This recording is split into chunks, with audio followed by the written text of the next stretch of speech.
الرحمن الرحیم۔ السلام علیکم ورحمۃ اللہ وبرکاتہ۔ امید کرتی ہوں آپ سب ایمان اور صحت کی بہترین حالتوں میں ہوں گے۔ اللہ آپ سب کو ہمیشہ اچھے حالوں میں رکھے، آپ کی طرف بڑھنے والے ہر شر کو خیر میں بدل دے۔ رب اشرح لی صدری ویسر لی امری واحلل عقدۃ من لسانی یفقہوا قولی۔ رب زدنی علما اللہم فقہنا فی الدین۔ رب یسر ولا تعسر وتمم بالخیر۔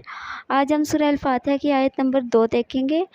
الرحمن الرحیم، الرحمن الرحیم یعنی وسیع رحمت والا، نہایت رحم والا۔ اب الرحمن الرحیم جو ہے، الرحیم کا جو ہے روٹ ورڈ کیا ہوگا؟ را حامیم۔ الرحمن الرحیم کا روٹ ورڈ ہوگا را حامیم۔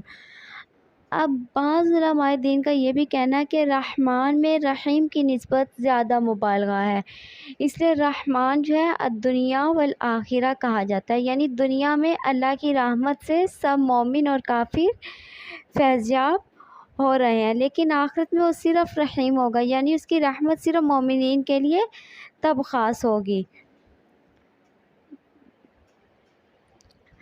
تو یہ دیکھیے کہ انسان کا خاصہ ہے، جب اس کی کوئی چیز اس کی نگاہ میں بہت زیادہ ہوتی ہے نا، تو مبالغہ کے صیغوں میں اس کو بیان کرتا ہے، اور اگر ایک مبالغہ کا لفظ جو ہے وہ بول کر وہ محسوس کرے کہ ابھی بھی حق ادا نہیں ہوا، تو اس معنی کا ایک اور مبالغہ بولتا ہے تاکہ کثر جو ہے وہ پوری ہو جائے۔ لیکن اللہ کی رحمت اور مہربانی اپنی مخلوق پر کیا ہو جاتی ہے؟ اتنی زیادہ ہے، اس قدر وسیع ہے، یعنی ایسے بے حد و حساب ہے کہ اس کے بیان میں بڑے سے بڑا مبالغے کا لفظ جو ہوتا ہے وہ بول کر بھی جی نہیں بھرتا۔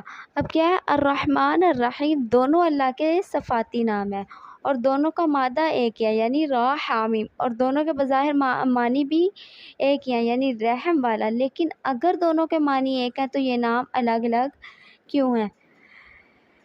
رحمان جو ہے فعلان کے وزن پر مبالغے کا صیغہ ہے، اور مبالغے کی کیفیت یہ ہوتی ہے کہ انتہائی جو رحم کرنے والا ہوتا ہے، جبکہ رحیم فاعل کے وزن پر آتا ہے۔ جب کوئی صفت کسی کی ذات میں مستقل اور دائم ہو تو وہ کس پر آ جاتی ہے؟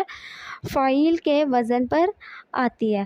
فعلان کا وزن جو ہوتا ہے وہ جوش و خروش اور شدت کے لیے بھی استعمال ہوتا ہے، ٹھیک ہے، یاد رکھنا۔ اور فعلان کا وزن جو ہوتا ہے وہ اپنے اندر ایک وسعت اور ہمہ گیری، یعنی سب پر چھائے ہوئے ہونے کی جو کیفیت ہوتی ہے نا، یا حالت کو ظاہر کرتا ہے، جبکہ جو فاعل کا وزن ہوتا ہے وہ ہمیشگی کے لیے استعمال ہوتا ہے، مستقل مزاجی کے لیے، یعنی اب ہم کیا کریں؟ اگر دونوں ناموں کے معنی کو اکٹھا دیکھا جائے تو اس کا مطلب ہے اللہ کی رحمت سے عالم کی کوئی بھی چیز خالی نہیں ہے، اور اس کی رحمت کامل اور مکمل ہے۔ رحمان کے ساتھ رحیم کا ذکر کرنا اس بات پر دلالت کرتا ہے کہ اللہ کی اپنی خلق کے لیے رحمت میں صرف جوش ہی نہیں بلکہ پائیداری اور استقلال قائم رہنا بھی ہے۔